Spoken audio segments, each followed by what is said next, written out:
जय मसीह। हामी विगतको दिनहरूबाट एउटा विशेष महत्त्वपूर्ण विषयहरूमा हामीले सुनिराखेको छौँ। परमेश्वरले मलाई दिनुभएको प्रेरणामा म यो विषयमा बोलिराखेको छु, अनि त्यो चाहिँ हो विश्वास। कि यो चाहिँ हाम्रो कति धेरै महत्त्वपूर्ण विषय हो र हाम्रो जग हो भन्ने विषयमा हामीले सुनिराखेको छौँ विगतको दिनहरूबाट। आज म तपाईँसँग यो विषयलाई विशेष गरी आज म यो विषयलाई म एउटा कन्क्लुजनमा ल्याउन चाहन्छु कि विगतको दिनहरूबाट हामी जसरी सुनिराखेको थियौँ महत्त्वपूर्ण कुराहरू, त्यसलाई अझै कसरी चाहिँ हामीले यसलाई हाम्रो जीवनमा लागू गर्न सक्छौँ, कसरी चाहिँ हाम्रो जीवनमा यसलाई चाहिँ फलवन्त बनाउन सक्छौँ भन्ने विषय, गम्भीर विषयलाई आज म तपाईँको बिचमा प्रचार गर्न गइराखेको छु। र यसको थालनी म पहिलो कोरिन्थी 2:9 म तपाईँको अगाडि प्रस्तुत गर्न चाहन्छु। यहाँ बाइबलमा यसरी लेखेको छ, पहिलो कोरिन्थी 2:9, तर यस्तो लेखिएको छ, आँखाले नदेखेको र कानले नसुनेका र मानिसले मनमा नसोचेका यी नै कुरा परमेश्वरले उहाँलाई प्रेम गर्नेहरूको निम्ति तयार पार्नुभएको छ। अद्भुत र अचम्म कुरा हामी यहाँ के देख्छौँ भन्दाखेरि, परमेश्वरले प्रतिज्ञा गर्नुभयो कि म तिमीहरूको बिचमा कहिले पनि आँखाले नदेखेको, कानले नसुनेको र कसैको पनि मनमा नभएका कुराहरू चाहिँ उहाँ मलाई प्रेम गर्नेहरूको निम्ति मैले तयार पारेको छु भनेर यो परमेश्वरले प्रतिज्ञा गर्नुभएको छ। अनि यो चाहिँ एउटा आश्चर्य कर्म हो। आश्चर्य कर्म भनेको चाहिँ वास्तवमा नै जे कुरा पृथ्वीमा छँदै छैन, जुन कुरा देखिएकै छैन, कहिले सुनेको पनि छैन, त्यो कुरा चाहिँ हाम्रो बिचमा प्रकट हुनुलाई चाहिँ आश्चर्य कर्म भनिन्छ। जुन कुरा हाम्रो सोचदेखि बाहिर छ, जो चाहिँ पृथ्वीमा कहिले पनि कसैले देखेको र सुनेको छैन, परमेश्वरले त्यही कुरा चाहिँ तिमीहरूको बिचमा ल्याउँछु भनेर परमेश्वरले प्रतिज्ञा गर्नुभयो। अनि यसलाई चाहिँ आश्चर्य कर्म भनेर हामी भन्दछौँ। विगतको दिनहरूमा हामीले विभिन्न अद्भुत कुराहरूलाई हामीले बाइबलबाट हेरिराखेका थियौँ। बाइबलको हरेक प्रतिज्ञाहरू जति पनि छ, सबै प्रतिज्ञाहरू चाहिँ परमेश्वरमा आशा लगाउने अनि उहाँको निम्ति जिउनेहरूको लागि परमेश्वरले प्रतिज्ञा गर्नुभएको हो। उहाँको वचनमाथि भरोसा गर्ने र विश्वासमा अगाडि बढ्ने व्यक्तिहरूको लागि परमेश्वरले प्रतिज्ञा गर्नुभएको। अनि यो सबै प्रतिज्ञा चाहिँ काममा निर्भर हुन्छ। जब पनि एउटा विश्वास गर्ने व्यक्ति जब पनि काममा अगाडि बढ्छ, याकोबले भन्छ काम बिनाको विश्वास चाहिँ मरेतुल्य हो। जब पनि हामी काममा कदम चाल्न सुरु गर्छौँ, तब परमेश्वरले उहाँको विश्वासलाई हाम्रो बिचमा परिपक्वतामा ल्याउनुहुन्छ। विश्वासलाई उहाँले प्रतिज्ञा गर्नुभएको विश्वासलाई हाम्रो बिचमा उहाँले देखाउन सुरु गर्नुहुन्छ। अनि बाइबलमा हेर्दै गर्दाखेरि काम बिना चाहिँ विश्वासले कुनै पनि कार्य गर्न सक्दैन। विश्वास हाम्रो बिचमा प्रकटमा हाम्रो बिचमा आउन सक्दैन भन्ने कुरालाई हामी बाइबलबाट हामी देख्छौँ। अनि बाइबलमा प्रशस्तै परमेश्वरले प्रतिज्ञा गर्नुभएको छ। यो सबै प्रतिज्ञाहरू चाहिँ काममा निर्भर हुन्छ। जब पनि हामी परमेश्वरले प्रतिज्ञा गर्नुभएको कुरामा हामी विश्वासद्वारा हामी जब पनि अगाडि बढ्छौँ, तब परमेश्वरले काम गर्न सुरु गर्नुहुन्छ। अनि एउटा गजबको कुरा के हो भन्दाखेरि, विश्वासमा चाहिँ जन्माउने क्षमता हुन्छ। विश्वासमा जन्माउने क्षमता हुन्छ। जब पनि हामी विश्वास गर्छौँ, तब परमेश्वरले प्रतिज्ञा गर्नुभएको जम्मै कुरा चाहिँ जन्माउन हाम्रो जीवनमा जन्मिन सुरु हुन्छ। जबसम्म हामी विश्वासमा कदम चाल्दैनौँ, तबसम्म कहिले पनि हामी हाम्रो जीवनमा विश्वासको कर्मलाई अथवा विश्वासको फललाई कहिले पनि हामी देख्न सक्दैनौँ। अब यहाँ बाइबलमा भनेको छ, मत्तीको सुसमाचार 28:19 भनेको छ, यहाँ हामी के देख्छौँ भन्दाखेरि, बाइबलमा के लेखेको छ भन्दाखेरि, यसकारण जाओ र सबै देशका जातिहरूलाई चेला बनाओ। जानु भनेको चाहिँ काम हो। जबसम्म हामी जाँदैनौँ, तबसम्म कहिले पनि हामी चेला बनाउन सक्दैनौँ। जबसम्म हामी जाँदैनौँ, तबसम्म कहिले पनि परमेश्वरले अन्तमा के भन्नुभयो भन्दाखेरि, म तिमीहरूको साथमा जगतको अन्तसम्म रहनेछु भनेर प्रभुले प्रतिज्ञा गर्नुभयो। अब त्यो व्यक्तिको लागि परमेश्वरले प्रतिज्ञा गर्नुभएको जुन व्यक्ति चाहिँ जान्छ, जानु भनेको चाहिँ कर्म हो, जानु भनेको चाहिँ कार्य हो। जब पनि हामी जान्छौँ आफ्नो कम्फर्ट जोनबाट, जब पनि हामी बाहिर निस्केर जान सुरु गर्छौँ, परमेश्वरले आश्चर्य कर्म जन्माउन सुरु गर्नुहुन्छ। जबसम्म हामी कम्फर्ट जोनदेखि बाहिर निस्किन सक्दैनौँ, तबसम्म कहिले पनि हाम्रो जीवनमा आश्चर्य कर्म जन्मिँदैन। अनि आश्चर्य कर्म भनेको चाहिँ पहिलो कोरिन्थी 2:9 हो। कहिले पनि आँखाले नदेखेको, मनमा नभएको, कसैले पनि नसोचेको कुरा अनि पृथ्वीमा हुँदै नभएका कुराहरू हाम्रो जीवनमा जन्मिनु भनेको चाहिँ आश्चर्य कर्म हो। 50 वर्षसम्म पनि विश्वास गरेर जब हामी एक ठाउँ बस्छौँ, आश्चर्य कर्म कहिले पनि जन्मिँदैन रहेछ। तर थोरै समय विश्वास गरेर जब परमेश्वरको प्रतिज्ञाप्रति हामी भरोसा गर्छौँ र जब पनि हामी कर्म गर्नको लागि कम्फर्ट जोनबाट कदम बाहिर निकाल्न सुरु गर्छौँ, हिँड्न सुरु गर्छौँ, तब परमेश्वरले हाम्रो जीवनमा काम गर्न सुरु गर्नुहुन्छ। अनि कति पुरानो विश्वास, हामीले कति धेरै पुरानो विश्वासी हौँ र कति धेरै हामीले विश्वास गरेको कति वर्ष भयो, त्यसमा चाहिँ आश्चर्य कर्म भर पर्दैन रहेछ। तर कति चाहिँ हामी काम गर्छौँ, परमेश्वरको प्रतिज्ञामा कति भरोसा गरेर चाहिँ हामी कम्फर्ट जोनबाट बाहिर निस्केर कति धेरै काम गर्छौँ र प्रभुको प्रतिज्ञालाई पछ्याउँछौँ, त्यसमा चाहिँ आश्चर्य कर्म जन्मिँदो रहेछ, त्यसमा चाहिँ भर पर्दो रहेछ। हामी यहाँ बाइबलमा के देख्छौँ भन्दाखेरि, जब पनि यहाँ दोस्रो राजा 4 अध्यायमा आउँदै गर्दाखेरि हामी के देख्छौँ भन्दाखेरि, जब पनि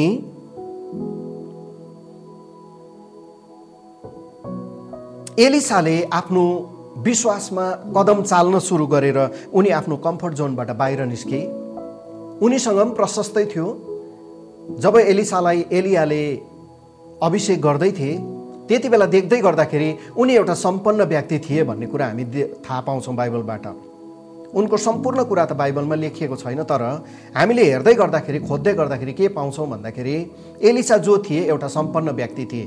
तर सबै सम्पन्नतालाई छोडिसकेर उनको कम्फर्ट जोनबाट बाहिर निस्केर जब एलियालाई पछ्याउन थाले अनि एलियाबाट उनले दोबर अभिषेक पाए, उनको खुरन्धार र परमेश्वरको प्रतिज्ञालाई जब उनले पछ्याएर उनी कम्फर्ट जोनबाट बाहिर निस्केर काम गर्न सुरु गरे, उनको जीवनबाट एलियाको जीवनमा भएको भन्दा पनि अझै दोबर आश्चर्य कर्म उनको जीवनबाट भएको हामी देख्छौँ। यहाँ दोस्रो राजा 4 अध्यायमा आउँदै गर्दा जब पनि एलिसाले आफ्नो सुविधाको क्षेत्रबाट बाहिर निस्किँदै गर्दाखेरि हामी के देख्छौँ भन्दा, सबैभन्दा पहिला चाहिँ उनको जीवनबाट, उनले गरेको कर्मबाट उनको जीवनबाट आश्चर्य कर्म जन्मिन सुरु भयो। अनि त्यो आश्चर्य कर्ममा चाहिँ के भयो भन्दा, एकजना बाँझी स्त्रीको गर्भ खोलिन सुरु भयो। एकजना स्त्री जो धनाढ्य थिए, एकजना स्त्री जोसँग सम्पन्नता थियो, सबै कुरा उनीसँग प्रशस्त थियो, तर उनको गर्भ भने बन्द भएको थियो। जब पनि एलिसा त्यो जग्गामा पुगे, त्यो धनाढ्य स्त्रीले जब एलिसाको सेवा सत्कार गरिन्, उनलाई आदर गरिन्, परमेश्वरको जनलाई जस्तै गरेर उनले जब आदर गरिन्, एलिसा खुसी भइकन ती स्त्रीसँग भन्छन्, तिम्रो निम्ति म के गरिदिउँ। अनि त्यो स्त्रीलाई कतै न कतै उनीसँग भएको सम्पन्नतामाथि भरोसा थियो, किनभने सबै कुरा उनीसँग सबै कुरा प्रशस्तै थियो। तर उनीसँग एउटै कमी चाहिँ के थियो भन्दाखेरि, उनको सन्तान थिएन। सबै कुरा भएर पनि उनको सन्तान थिएन। अनि एलिसाले के भनेको छ भन्दाखेरि नि, अर्को साल यही बाटो भएर आउँदै गर्दाखेरि तिम्रो काखमा चाहिँ एउटा छोरो हुनेछ। जब उनले विश्वासद्वारा नि त्यो शब्द बोलिदिए, साँच्चै नै त्यो घटना त्यो ठाउँमा आश्चर्य कर्म अथवा आश्चर्य घटना त्यो ठाउँमा भएको कुरालाई हामी देख्छौँ। यही दोस्रो राजा 4 अध्यायमा आउँदै गर्दा हामी के पनि एउटा अर्को घटना के पनि पाउँछौँ भन्दाखेरि, जब पनि एलिसा एउटा गिलगालमा अनिकाल परेको थियो त्यो समयमा, अनि उनी त्यो गिलगालमा डोर्याएर लगिए, आत्माद्वारा डोर्याएर लगिए, किनभने उनीले परमेश्वरको प्रतिज्ञालाई पछ्याइराखेका थिए।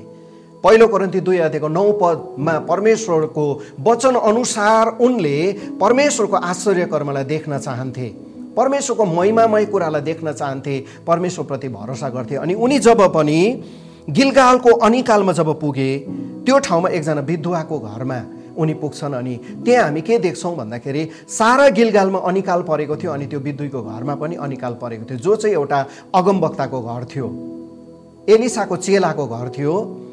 अनि जुन चेला थिए उनको मृत्यु भइसकेको थियो, अनि उनलाई आफ्नो घर परिवार चलाउँदै गर्दाखेरि धेरै कर्जा परेको थियो, बाँकी परेको थियो।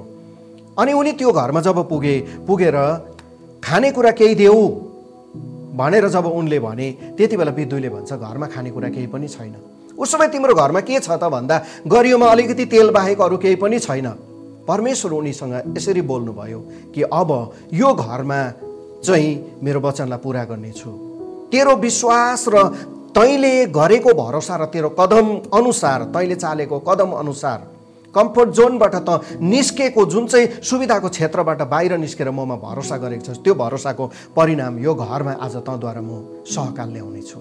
परमेश्वरले एलिसाभित्र जब यो कुरालाई बोल्नुभयो तब एलिसाले भन्छ, तिम्रो घरमा भएको जुन चाहिँ तेल छ, गरियोमा भएको तेल, त्यो तेल म कहाँ ल्याऊ। अनि उनले यो पनि भने, सबै वरिपरि भएका जति पनि छिमेकीहरू छ, छिमेकीहरूबाट खाली भाँडाहरू लिएर आऊ अनि कोठामा जाऊ र त्यो बन्द गरेर तिम्रो छोरा अनि तिमी भएर चाहिँ गरियोमा तेल, त्यो गरियोमा अलिकति भएको तेललाई चाहिँ खन्याउन सुरु गर। अनि अचम्म लाग्दो कुरा के भयो भन्दा हामी सबैजनाले पढेको, त्यहाँ चाहिँ नि खाली जग्गामा खाली भाँडाहरूमा जब भर्दै गए गरियोमा भएको अलिकति तेल कहिले पनि रित्तिएन, आकै। अनि सबै भाँडाहरू जब भरिए एलिसाले भन्छ अरू पनि भाँडा छ भने ल्याऊ। अनि उनीहरूले भन्छ भाँडा सिद्धियो, तब गरियोमा तेल पनि अन्त भयो, आउन बन्द भयो। हामी के देख्छौँ भन्दा एलिसाले के भन्छ, अब यो तेलहरू चाहिँ सबै ल्याऊ अनि साउको कर्जाहरू तिर। हामी के देख्छौँ भन्दा गिलगालको त्यो अचम्म लाग्दो अनिकाल, कसैको घरमा खानु थिएन, कसैको घरमा रुपियाँ पैसा थिएन, कसैको घरमा अन्न थिएन, तर त्यो बिद्दुईको घरमा परमेश्वरले आश्चर्य कर्म जन्माउनु भएको कारणले गर्दाखेरि बिद्दुईको घरमा परमेश्वरले आँखाले नदेखेको, मनमा नभएको, कहिले पनि कसैले नसुनेको कुरा परमेश्वरले त्यो घरमा जन्माउनु भयो अनि अनिकालमा पनि त्यो घरमा सहकालले जन्म लियो। हामी दुईटा कुरा यहाँ तपाईको दोस्रो राजा 2 अध्यायबाट हामीले के पायौँ भन्दा आश्चर्य कर्म, बाँझो गर्भभित्र परमेश्वरले आश्चर्य कर्म जन्माउनु भयो अनि अनिकालमा परमेश्वरले आश्चर्य कर्म जन्माउनु भयो। अनि यो दुईटै कुराबाट हामी के थाहा पाउँछौँ भन्दाखेरि नि परमेश्वरको विश्वासमा, परमेश्वरप्रतिको विश्वासमा चाहिँ जन्माउने क्षमता हुन्छ। परमेश्वरप्रतिको विश्वासमा जन्माउने क्षमता हुन्छ। जब आँखाले देखेको छैन, जब पनि हामी विश्वास र भरोसामा परमेश्वरको प्रतिज्ञामा अगाडि बढ्छौँ, आँखाले नदेखेका कुराहरू हाम्रो आँखाको अगाडि जन्मिन सुरु हुन्छ। जब पनि हामी परमेश्वरमा विश्वास र भरोसामा अगाडि बढ्छौँ, कम्फर्ट जोनबाट बाहिर निस्किन्छौँ र परमेश्वरको प्रतिज्ञामा भरोसा गर्छौँ, त्यति बेला कहिले पनि मनमा नभएका कुराहरू हाम्रो अगाडि जन्मिन सुरु हुन्छ। जब पनि परमेश्वरको प्रतिज्ञा र विश्वासमा भरोसा गरेर हामी अगाडि बढ्छौँ, त्यति बेला कहिले पनि कानले नसुनेका कुराहरू परमेश्वरको विश्वासद्वारा जन्मिन सुरु हुन्छ। हामी यो दुईटा वचनबाट बडो गम्भीर अनि गहकिलो कुरा हामीले के पायौँ भन्दा विश्वासले जहिले पनि जन्माउने काम गर्छ। विश्वासले जहिले पनि जन्माउने काम गर्छ। आज धेरै प्रभुलाई विश्वास गरेर धेरै लामो समय बितिसक्दाखेरि पनि हाम्रो जीवनमा सुधार नहुनुको कुरा चाहिँ कारण चाहिँ के रहेछ भन्दाखेरि नि कहिले पनि हामीले यो कुरा जानेको हुँदैनौँ कि मैले गरेको विश्वासमा चाहिँ जन्माउने क्षमता छ भन्ने कुरा हामीलाई थाहै हुँदैन। जसरी एउटा आमाले नानी जन्माउनको लागि एउटा गर्भको आवश्यकता पर्छ, त्यसरी नै हाम्रो विश्वासले पनि जन्मिनको लागि गर्भको आवश्यकता पर्छ। आश्चर्य कर्म जन्मिनको लागि गर्भको आवश्यकता पर्छ अनि त्यो आश्चर्य कर्म जन्मिने गर्भ चाहिँ विश्वास हो। तपाईँ र म भित्र कार्यशील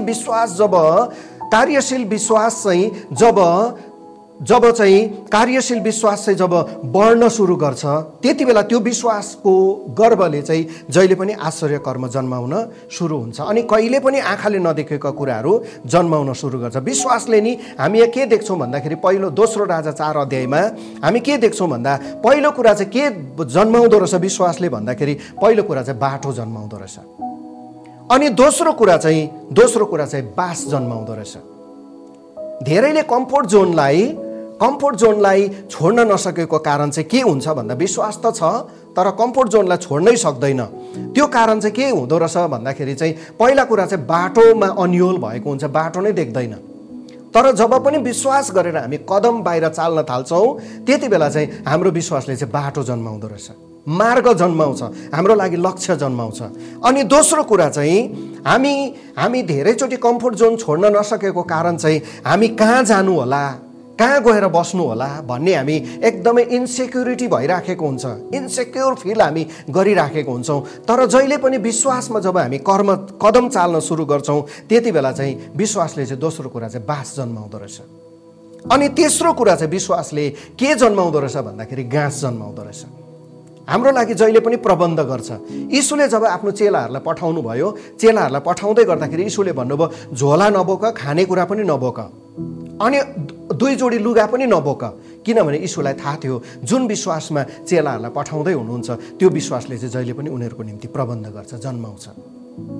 अनि यहाँ एलियाको निम्ति र एलिसाको निम्ति पनि हामी यहाँ के देख्छौँ भन्दा दोस्रो राजा 4 अध्यायमा जब पनि एलिसाले आफ्नो कम्फर्ट जोन छोडेर बाहिर निस्क्यो र परमेश्वरमा भरोसा गरेर जुन विश्वासमा भरोसा गरेर ऊ हिँड्यो, उसको निम्ति परमेश्वरले बाटो खोलिदिनु भयो, उसको निम्ति बाटो जन्माइदिनु भयो। अनि दोस्रो कुरा उसको निम्ति बास जन्माइदिनु भयो, उसको लागि बस्ने प्रबन्ध परमेश्वरले जन्माइदिनु भयो। तेस्रो कुरा चाहिँ उसको निम्ति सधैँभरि खानको लागि परमेश्वरले घाँस जुटाइदिनु भयो। जब पनि हामी कम्फोर्ट जोनलाई छोडेर परमेश्वरको विश्वासमा जब पनि हामी बढ्छौँ त्यति बेला हरेकको निम्ति परमेश्वरले यो 3वटा कुरा जन्माउनुहुन्छ। परमेश्वरले बाटो जन्माउनुहुन्छ, हाम्रो विश्वासले जन्माउन सुरु गर्छ, परमेश्वरले प्रबन्ध गर्नुहुन्छ। दोस्रो कुरा परमेश्वरले हाम्रो निम्ति बासको प्रबन्ध गर्नुहुन्छ, विश्वासले बास जन्माउँछ। अनि तेस्रो कुरा विश्वासले घाँस जन्माउँछ, परमेश्वरले हाम्रो निम्ति घाँसको प्रबन्ध गर्नुहुन्छ। अब विश्वासले जन्माउँछ भने विश्वासको अर्को विपरीत शब्द चाहिँ हो अविश्वास। विश्वासले जन्माउँछ, विश्वास एउटा गर्व हो, विश्वास एउटा गर्व हो जसले चाहिँ जन्माउँछ। के जन्माउँछ भन्दा विश्वासले जहिले पनि दोस्रो कोरिन्थी 2 अध्यायको 9 पद अनुसार आँखाले नदेखेको, कानले नसुनेको अनि मनमा नभएको कुरा विश्वासले जन्माउँछ। आँखाले नदेखेको, कानले नसुनेको अनि मनमा नभएको कुरा विश्वासले जन्माउँछ। माफ गर्नुहोला, 1 कोरिन्थी 2 अध्यायको 9 पद अनुसार विश्वासले जन्माउँछ। विश्वास एउटा गर्व हो, गर्वले जहिले पनि जन्माउँछ। तर जब त्यसको विपरीत जब हामी नि विश्वासको विपरीत जब हामी अविश्वास गर्छौँ नि, अविश्वास गर्दै गर्दाखेरि चाहिँ के हुँदो रहेछ भन्दा हाम्रो जन्माउने गर्वलाई नाश गरिदिन्छ। अविश्वास गर्दै गर्दा हाम्रो जन्माउने जुन चाहिँ क्षमता हुन्छ त्यो क्षमतालाई खतम पारिदिन्छ। अविश्वास गर्दै गर्दाखेरि परमेश्वरले प्रतिज्ञा गर्नुभएको कुरामा अविश्वास गर्दै गर्दाखेरि अविश्वासले परमेश्वरले गर्न चाहनु भएको कुरा पनि हाम्रो जीवनमा कहिले पनि गर्न सक्नुहुन्न। वास्तवमा परमेश्वरले गर्न नसक्ने होइन, परमेश्वर सर्वशक्तिमान हुनुहुन्छ। तर परमेश्वरलाई काम गर्नको लागि जहिले पनि भूमि चाहिन्छ, परमेश्वरलाई काम गर्नको लागि एउटा गर्व चाहिन्छ। जसरी एउटा बच्चा जन्मिनको लागि आमाको गर्व चाहिन्छ, त्यसरी नै हाम्रो विश्वासले जन्माउनको लागि पनि विश्वासको गर्व चाहिन्छ। तर जब पनि हामी विश्वासको विपरीत अविश्वास गर्छौँ, परमेश्वरको सम्पूर्ण बाइबलभरि गरेको प्रतिज्ञा चाहिँ नि अविश्वासले चाहिँ परमेश्वरको प्रतिज्ञालाई मार्ने काम गर्छ। परमेश्वरको प्रतिज्ञालाई हाम्रो जीवनमा गर्व पतन गर्ने काम गर्छ।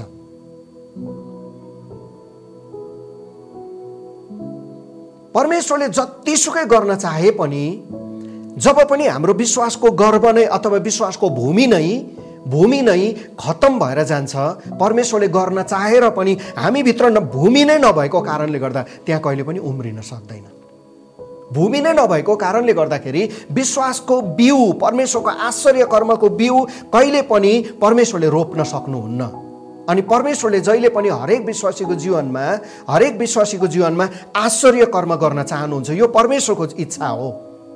हामीले इच्छा नगरे तापनि परमेश्वरले इच्छा गर्नुहुन्छ हाम्रो जीवनबाट आश्चर्य कर्म जन्मोस् भनेर, हाम्रो जीवनबाट परमेश्वर प्रकारको अद्भुत र आश्चर्य कर्म हाम्रो जीवनबाट जन्मोस् भनेर। तर जब पनि हामी अविश्वास गर्छौँ त्यति बेला जन्माउने गर्व खत्तम हुन्छ, जन्माउने भूमि नाश हुन्छ, हाम्रो गर्व पतन हुन्छ। हामीमा भइराखेको जुन चाहिँ परमेश्वरले रोप्नु भएको बिउ पनि हुन्छ, परमेश्वरले जन्माउन चाहनु भएको आश्चर्य कर्म हुन्छ। जब आश्चर्य कर्म हामीभित्र हाम्रो विश्वासको भूमिभित्र बिउ परे तापनि जब पनि हामी अविश्वास गर्छौँ त्यति बेला गर्व पतन हुन्छ। यसैले परमेश्वरले काम गर्नको लागि हाम्रो विश्वासको भूमि जहिले पनि सक्षम, सफल अनि सबल हुन जरुरी हुन्छ। विश्वासको भूमिलाई जहिले पनि हामीले चोखो राख्न जरुरी हुन्छ। विश्वासलाई कुनै कुराले पनि धमिल्याउन मिल्दैन। विश्वासको गर्वलाई जहिले पनि हामीले असल राख्न, सफल राख्न जरुरी हुन्छ, त्यसलाई स्वच्छ राख्न जरुरी हुन्छ, पवित्र राख्न जरुरी हुन्छ। 1 पत्रुस 1 अध्यायको 15 र 16 पदमा प्रभुको वचनले भन्छ परमेश्वर पवित्र हुनुहुन्छ। यसकारण तिमीहरू पनि पवित्र हौ। परमेश्वरको रूप चाहिँ पवित्रतामा सुरु हुन्छ। धेरैचोटि जब पनि हाम्रो जीवन अपवित्रतामा संलग्न हुन्छ त्यति बेला हाम्रो विश्वासको भूमि त्यति बेला ढाकिँदै गरेको हुन्छ। विश्वासको भूमि त्यति बेला कमजोर हुँदै गरेको हुन्छ। विश्वासको भूमि त्यति बेला नाश हुँदै गरेको हुन्छ। फलवन्त फर्टिलाइज जो हाम्रो विश्वास छ त्यो चाहिँ खत्तम हुँदै गरेको हुन्छ। त्यसैले हामीले जहिले पनि हाम्रो जीवनमा परमेश्वरको आश्चर्य कर्म देख्नको लागि पहिलो कोरिन्थी 2:9 हाम्रो जीवनमा पुरा हुनको लागि हाम्रो जीवनमा भएको अविश्वासलाई जहिले पनि हामीले पर सारेर परमेश्वरको विश्वासलाई पक्रिनुपर्छ। तपाईँ र हाम्रो जीवनहरूमा अहिले तपाईँले यो वचनलाई सुन्दै गर्नुभएको तपाईँको जीवनमा पनि कतिचोटि जीवनमा सफलता हुन नसकिराखेको होला। तपाईँ धेरैचोटि निराश हुनुभएको होला। धेरै प्रार्थना गर्दै गर्दाखेरि पनि उत्तर नआइराखेको होला। भर्खरै प्रभुमा आएका व्यक्तिहरू आत्मामा माथि बढ्दै गरेको देख्दै गर्दाखेरि धेरैचोटि तपाईँले आफ्नो जीवनमा कतिचोटि क्वेसन गर्नुभएको होला। प्रश्न आउँछ होला, मेरो जीवनमा चाहिँ किन यस्तो नभएको, मेरो परिवारमा किन यो नभएको, मैले त प्रभुलाई विश्वास गरेको यति धेरै सालहरू भइसक्यो तर त्यो व्यक्ति जस्तो ममा किन छैन, परमेश्वरको त्यो अभिषेक ममा किन छैन, परमेश्वरको त्यो आशिष मेरो जीवनमा किन छैन भनेर धेरैचोटि तपाईँले प्रश्न गर्नुभएको होला। भित्र द्वन्द्व मच्चिएको होला। अनि प्रभुलाई पनि भन्नुभएको होला कतिचोटि तपाईँले, प्रभु मलाई चाहिँ किन हुँदैन भनेर। तर यति बेला जाँच्ने कुरा चाहिँ के हो भन्दाखेरि नि, के तपाईँको विश्वासको भूमि सक्षम छ? के तपाईँको विश्वासको भूमि फलवन्त छ? के तपाईँको विश्वासको भूमि अहिले पनि पवित्र छ? के तपाईँले जुन प्रभुलाई विश्वास गर्नुभएको छ र जुन भूमि प्रभुले दिनुभएको छ, जुन चाहिँ गर्व तपाईँभित्र छ, परमेश्वरले जुन चाहिँ गर्व दिनुभएको छ त्यो गर्व चाहिँ फलाउने योग्यको छ? हामीले यति बेला सोच्नुपर्ने हुन्छ। यदि छैन भने परमेश्वरले हामीलाई नयाँ बनाउने उहाँ चाहिँ यहोवे शालोम हुनुहुन्छ। यहोवे शालोम भनेको नि परमेश्वर शान्तिको परमेश्वर हुनुहुन्छ भनेको हो। तर त्यति मात्र होइन, परमेश्वर चाहिँ छरपष्ट भएकोलाई सम्हाल्ने परमेश्वर पनि हुनुहुन्छ। उहाँ यहोवे एलोहिम हुनुहुन्छ। उहाँमा त्रिएकता छ अनि त्रिएकताले चाहिँ जहिले पनि एकताले चाहिँ बनाउने काम गर्छ, एकताले चाहिँ जोड्ने काम गर्छ। त्यसैले आज यो विश्वासको वचन सुन्दै गर्दाखेरि तपाईँको जीवनमा तपाईँलाई लाग्दैछ कि मेरो यो भूमि भत्केको कारणले गर्दा आजसम्म म सफल हुन सकेको छुइनँ, यो मेरो विश्वासको गर्व चाहिँ, मेरो विश्वासको गर्व पतन भएको कारणले गर्दाखेरि मेरो जीवनमा फल आइराखेको छैन, मैले आशिष पाएको छुइनँ, परमेश्वरको त्यो महिमामा म उभिन सकेको छुइनँ भनेर तपाईँलाई आज अहिले लाग्दैछ भने यति बेला म तपाईँको लागि प्रार्थना गर्न चाहन्छु। यति बेला म तपाईँको लागि प्रार्थना गर्न चाहन्छु। अनि जुन चाहिँ गर्व पतन भएको छ, जुन चाहिँ भूमि भत्केको छ, यति बेला यहोवे शालोमले तपाईँलाई पुनर्स्थापना गर्न चाहनुहुन्छ। यहोवे एलोहिमले तपाईँलाई पुनर्स्थापना गर्न चाहनुहुन्छ। उहाँमा जसरी एकता छ तपाईँ पनि परमेश्वरमा एकता भएको उहाँको उद्देश्य हो, इच्छा हो। उहाँ एउटै कुरा चाहनुहुन्छ कि तपाईँ परमेश्वरबाट कहिले पनि बिछोड नहोस्। उहाँ एउटै कुरा चाहनुहुन्छ, कहिले पनि तपाईँमा जुन चाहिँ परमेश्वरले इच्छा राख्नुभएको फलवन्त जुन चाहिँ विश्वास छ त्यो विश्वासको भूमि कहिले पनि नभत्कियोस् तर पुनर्निर्माण होस्। यति बेला परमेश्वरले तपाईँको त्यो भूमिलाई पुनर्निर्माण गर्न चाहनुहुन्छ। यति बेला तपाईँको त्यो भूमिलाई पुनर्निर्माण गर्न चाहनुहुन्छ। म तपाईँको लागि एकछिन प्रार्थना गर्न चाहन्छु। म तपाईँको जीवनमा परमेश्वरको त्यो महिमालाई यति बेला तपाईँको जीवनमा म खोल्न चाहन्छु।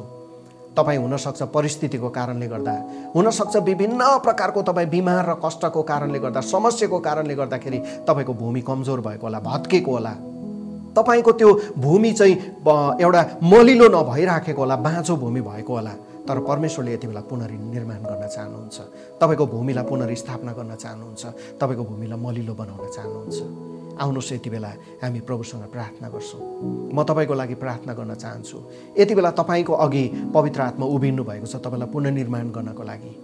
यति बेला तपाईँलाई पुनर्स्थापना गर्नको लागि पवित्र आत्मा सक्षम हुनुहुन्छ। अनि यो विश्वास गर्नुहोस् यति बेला तपाईँको अघि हुनुहुन्छ। अहिलेसम्म तपाईँले सुन्दै गर्नुभएको विश्वासको वचनमा तपाईँ यहाँसम्म आउनुभयो, तर अब यो समय चाहिँ पुनर्निर्माण हुने समय हो। यति बेला भत्केको कुरालाई पुनर्स्थापना गर्ने समय हो। म तपाईँको लागि प्रार्थना गर्दैछु। परम प्रभु परमेश्वर, म यति बेला तपाईँ महान र भलो परमेश्वरको नाउँमा म यति बेला प्रार्थना गर्छु तपाईँको छोराछोरीको लागि। परिस्थिति छ जीवनमा, जसको कारणले गर्दाखेरि विश्वासको भूमिहरू भत्केको होला। बिमार होला जीवनमा, जसको कारणले गर्दाखेरि प्रभु विश्वासको भूमि भत्केको होला। खेदो र सतावटको कारणले गर्दाखेरि तपाईँको छोराछोरीको विश्वासको भूमि भत्केको होला। गरिबीको कारणले गर्दाखेरि विश्वासको भूमि भत्केको होला। तर यति बेला तपाईँ परमेश्वरले प्रतिज्ञा गर्नुभयो, म तेरो भूमिलाई पुनर्निर्माण गर्नेछु। अनि तैँले आँखाले नदेखेको, कानले नसुनेको, मनमा नभएका कुराहरू म तेरो जीवनमा ल्याउँदैछु। परमेश्वरलाई एउटै कुरा तपाईँको जीवनबाट चाहिएको छ, उहाँलाई प्रेम गर्नुहोस्। एउटै कुरा चाहिएको छ, उहाँलाई प्रेम गर्नुहोस्। मर्कुस 12 अध्यायको 30 पदले भन्छ, तिम्रो सारा हृदयले, सारा प्राणले, सारा समझले अनि सारा शक्तिले परमप्रभुलाई प्रेम गर। यति बेला परमेश्वरलाई प्रेम गर्दै गर्दा, परमेश्वरतिर आफ्नो मुहार फर्काउँदै गर्दाखेरि, परमेश्वरमाथि भरोसा गर्दै गर्दाखेरि यति बेला तपाईँ पुनर्निर्माण हुनेछ। परमप्रभु परमेश्वर यति बेला तपाईँको पुनर्स्थापना तपाईँको छोराछोरीमा यति बेला पठाउनुहोस्। म यति बेला प्रार्थना गर्छु, तपाईँको उपस्थिति तपाईँको छोराछोरीको अघि छ, किनकि तपाईँ प्रभु चाहिँ ओम्नी प्रेजेन्स गड हुनुहुन्छ, सर्वव्यापी परमेश्वर हुनुहुन्छ। तपाईँ परमप्रभु परमेश्वरले तपाईँको छोराछोरीलाई यति बेला त्यो विश्वासको भत्केको भूमिलाई, तपाईँको छोराछोरीको त्यो भत्केको भूमिलाई पुनर्स्थापना हुन दिनुहोस्। येशू नासरतको नाममा म प्रार्थना गर्छु, उनीहरूको जीवनमा जति पनि प्रभु परमेश्वर परिस्थितिहरू छ, जुन कारणले गर्दा विश्वासको भूमि भत्केको छ, नासरत यीशुको नाममा त्यो परिस्थितिहरूलाई उहाँहरूको जीवनबाट यति बेला हट भनिकन म आज्ञा गर्दैछु। गरिबी छ, जसको कारणले गर्दा विश्वासको भूमि भत्केको छ, तपाईँ परमेश्वरको उद्देश्य चाहिँ हो तपाईँको छोराछोरी आशिषित हुनको लागि। प्रभु तपाईँ परमेश्वरसँग म यति बेला प्रार्थना गर्छु, गरिबीको बन्धन र सबै प्रकारको जुवाहरू नासरत यीशुको नाममा यति बेला तोड्दैछु म, नासरत यीशुको नाममा। विभिन्न खेद र सतावटको कारणले गर्दाखेरि परमप्रभु तपाईँको छोराछोरीको विश्वासको भूमि भत्केको होला। यति बेला नासरत यीशुको नाममा शत्रुको सारा खेद र सतावटहरू म यति बेला येशू नासरतको नाममा हट भनिकन म आज्ञा गर्दैछु। व्यवस्था 28 को 7 पद अनुसार तपाईँले भन्नुभयो, तेरो विरुद्धमा शत्रु एक बाटो भएर आउँछ, 7 बाटो भएर भाग्ने छ। यति बेला तपाईँको वचन तपाईँको छोराछोरीको जीवनमा यति नै बेला पुरा होस्। म प्रार्थना गर्छु, बिमारको कारणले गर्दा विश्वासको भूमि भत्केको होला। यति बेला नासरत येशूको नाममा म प्रार्थना गर्छु, तपाईँ चाहिँ यहोवा रफा हुनुहुन्छ। प्रस्थान 15 को 26 पद अनुसार, भजन 103 को 3 पद अनुसार तपाईँको वचनलाई म पठाउँदैछु तपाईँको छोराछोरीको जीवनमा। नासरत येशू ख्रीष्टको नाममा हरेक बिमार र कष्ट, सबै दासत्वको जुवा, बिमारबाट, बिरामीबाट दासत्वमा ल्याउने तेरो जम्मै युक्ति, शैतानका जुक्तिलाई म तोड्दैछु यति बेला। नासरत येशू ख्रीष्टको नाममा तपाईँको छोराछोरीको जीवनमा यति बेला नासरत येशूको नाममा म चङ्गाइलाई म रिलिज गर्दैछु। परम प्रभु परमेश्वर यति बेला तपाईँ यहोवा रफा हुनुहुन्छ। तपाईँले भन्नुभयो म चाहिँ निको पार्ने परमेश्वर हो। तपाईँको वचन यति नै बेला छोराछोरीको जीवनमा पुरा होस्। अनि तपाईँको वचन पुरा हुँदै गर्दाखेरि प्रभु विश्वासको भूमि, विश्वासको त्यो इलाका यति बेला पुनर्स्थापना हुँदैछ। येशू नासरतको नाममा भत्केको भूमि पुनर्स्थापना हो भनिकन आज्ञा गर्दैछु। भत्केको भूमि नासरत यीशुको नाममा पुनर्स्थापना हो भनिकन आज्ञा गर्दैछु। प्रार्थना गर्छु प्रभु परमेश्वर, त्यो ठाउँमा तपाईँ परम प्रभु परमेश्वरको आश्चर्य कर्मको बिउ यति बेला रोपियोस्। तपाईँ प्रभुको आश्चर्य कर्मको बिउ रोपियोस्। तपाईँको छोराछोरीले कदम चाल्दै गर्दा जसरी एलिसाको जीवनबाट तपाईँ परमेश्वरले अद्भुत आश्चर्य कर्म गर्नुभयो, तपाईँको छोराछोरीको जीवनबाट अहिले यही समयबाट तपाईँ प्रभुले आश्चर्य कर्म पुरा गर्नुहोस्। अब गर्भधारण भइसकेको छ, आश्चर्य कर्म त्यो विश्वासको गर्भमा गर्भधारण भइसकेको छ। येशूको नाममा म यो घोषणा गर्छु, अब तपाईँको छोराछोरीको जीवनबाट आश्चर्य कर्म अब जन्मिन सुरु हुनेछ। अनि आँखाले नदेखेको, कानले नसुनेको, मनमा नभएका कुराहरू तपाईँ परम प्रभु परमेश्वरले तपाईँको छोराछोरीको लागि प्रतिज्ञा गर्नुभएको कुरा अब जन्मिन सुरु हुनेछ। अनि संसार छक्कै पर्नेछ, किनकि जुन कुरा जन्मिँदैछ त्यो कुरा पृथ्वीमा हुँदै नभएका कुराहरू अनि स्वर्गमा भएका कुराहरू तपाईँ प्रभुले जन्माउँदै हुनुहुन्छ, किनकि त्यो बिउ रोपिएको छ यति बेला। धन्यवाद तपाईँ परम प्रभु परमेश्वरलाई। तपाईँको वचन सत्य छ अनि तपाईँको सत्य वचन तपाईँको छोराछोरीमा यति बेला पुरा भइसकेको छ। सबै महिमा तपाईँ परमेश्वरलाई होस्। धन्यवाद प्रभु परमेश्वर। विश्वासको गर्वलाई अब तपाईँ परम प्रभुले सुरक्षित रहन दिनुहोस्। कुनै कुराले पनि तपाईँको छोराछोरीको गर्वलाई अब प्रभु कमजोर बनाउने छैन, त्यो भूमिलाई भत्काउने छैन, त्यो गर्वलाई तुन दिने छैन। तपाईँ परम प्रभु परमेश्वरले रोप्नु भएको कुरा चाहिँ परम प्रभु कसैले पनि त्यसलाई नाश गर्न पाउने छैन। शत्रुको सारा आक्रमणहरू अब कुनै पनि छोराछोरीमा प्रबल हुने छैन। नासरत येशू ख्रीष्टको नाममा म दुष्टको सबै अधिकारलाई म त्यो बेला तोड्दैछु। तपाईँ परमप्रभु परमेश्वरको भलोपनले ढाक्नुहोस्। धन्यवाद, तपाईँ चाहिँ एल्सदाई परमेश्वर हुनुहुन्छ, सर्वशक्तिमान परमप्रभु हुनुहुन्छ। तपाईँ प्रभुको महिमा यति बेला छोराछोरीको जीवनमा पुरा हो। यीशु हुनुहुन्छ, तपाईँको विजयको झन्डा यति बेला तपाईँको छोराछोरीहरूको एक एकको साथमा यति बेला विजयको झन्डा फरफराउनेछ। तपाईँ परमप्रभु परमेश्वरको उपस्थितिले ढाक्नुहोस् भनी म प्रार्थना गर्छु। म प्रार्थना गर्छु परमप्रभु परमेश्वर, यति बेला तपाईँ प्रभु परमेश्वरले जकरिया 2:5 पद अनुसार तपाईँ प्रभुले गर्नुभएको कामलाई यति बेला तपाईँको आगोको पर्खालले ढाकिराख्नुहोस्। सबै महिमा तपाईँ परमेश्वरलाई दिन्छु। धन्यवाद, प्रार्थना सुन्नुभयो। धन्यवाद, तपाईँको छोराछोरीलाई तपाईँ प्रभुले निको बनाउनु भयो। धन्यवाद, तपाईँ पवित्र आत्माको कामलाई अब तपाईँ परमेश्वरले हरेक तपाईँ प्रभुका छोराछोरीमा सुरु गर्नुभयो। यसको लागि तपाईँलाई धन्यवाद दिन्छौँ। सबै महिमा आदर तपाईँको होस् भनी प्रार्थना गर्दै बिन्ती माग्छौँ र सबै कुराको लागि धन्यवाद दिन्छौँ। प्रभु येशू ख्रीष्टको नाममा सुनिग्रहण गर्नुहोस्। आमेन, आमेन। परमप्रभुले तपाईँ सबैजनालाई आशीर्वाद दिएका हुन्।